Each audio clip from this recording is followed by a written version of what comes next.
Hi, this is Cooking Can Be Fun with Eldene. Today I have a very special guest, my sister Willene. Hi everybody. Today we will be making a pie pastry. 3 important things to remember about making this pastry. One, Is that everything cold? my mind just went blank. It is very important to remember to use cold vodka and butter when making this pastry. And also even keep your hands, use your hands as little as possible, because the warmth of your hands will make the dough not as tender and not as flaky. That's true. You will first sift some flour, measure out 1 1/4 cups of flour, and place it in a bowl, and I have this in the bowl already.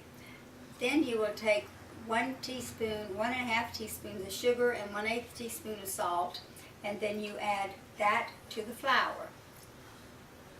Then you use, how much butter did it call for?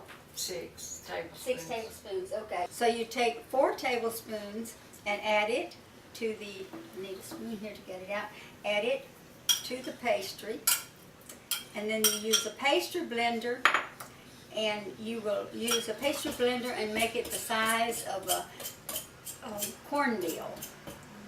Yeah. But I didn't know, I would get it at room temperature and it mixes better. No, some people even put it in the butter in the freezer, but I don't like it that hard to cut, so I just have it in the refrigerator. Well, no wonder mine aren't too good. When it gets to where it resembles cornmeal, then you will add the rest of the butter, the 2 tablespoons of butter, and this time you will make it the size of a small pea, like a small navy bean. So you continue to add the vodka until you get it where you have sufficient amount. It's almost enough now, but I'm going to add a little bit more. When it gets sort of has a moist thing and you've got it all, you will form it with your fingers into a ball. It feels like it's just about perfect. Really. Once you have it on the pastry cloth, you will see there are little pieces, particles on the edges, so you push them together. And again, you don't want to handle it too much, but you will have to handle it enough so it won't separate when you start rolling it out. And then I like to sort of form it into a circle to start with, and that makes it easier, and sort of flatten the top a bit so it's not round. Then you take your rolling pin and you roll from the center and go up. You don't go straight like that. You sort of go up like that from the center and then go out and up and from all the different directions. So as you know that, well, we will now do that. You will do this way, this way. The next part is putting the pastry onto the container that you're going to have.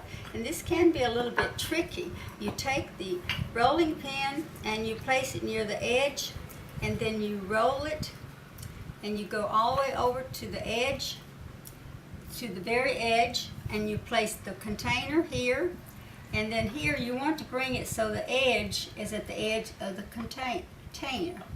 And then you unroll it.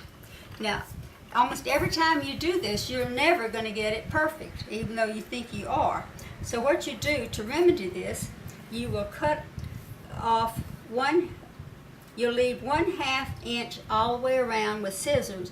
You cut this all the way around, and then there on this part here that has some missing, you will have excess on the other side that you can place inside.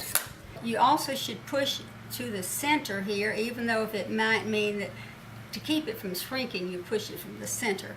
Then you will take some of this excess and you will place it over here in the section that needs some dough, and you place it like that, and then you sort of push it like this, and oddly enough, when it's baked, it will look just fine. No one will ever know that you had all that missing part up there, as you will see. So the next thing you would do is push this under, and you form sort of like a little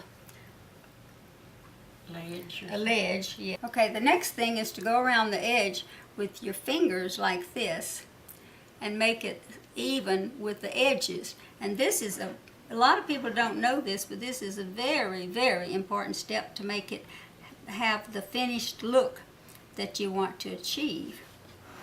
Fluting is the shape that you give around the outside border of the top of the pie crust. And you usually shape it with your fingers, and our grandmother taught us to do it with a fork. But we like to add some flair to our pie, so that's what we do today. She would use a fork, and she would stick the fork into a bowl of flour so it wouldn't stick. First of all, you put the flour on your hands, and you use the index finger of your right hand and these two fingers on the left hand, and you push it like that. Then you use this, okay, every half inch you sort of push it like this. If you're going to make a pecan pie, you would at this point put the filling into the pie and then bake it. But if you're going to make a cream pie, you would have to prick it with forks so that it would not rise. The next step and the last step before you bake it is to prick all the bottom and the sides of the pie crust to keep it from puffing up in the oven, and it needs air to escape. At this point, we would place it in a preheated 450-degree oven for 12 to 15 minutes, and then your pie would be baked, ready to take out. This is our finished product, and it turned out a beautiful golden brown. And I would like to thank my sister Willene for being my guest today. This has been Cooking Can Be Fun with Eldene. And it was a lot of fun for me. Goodbye. Bye.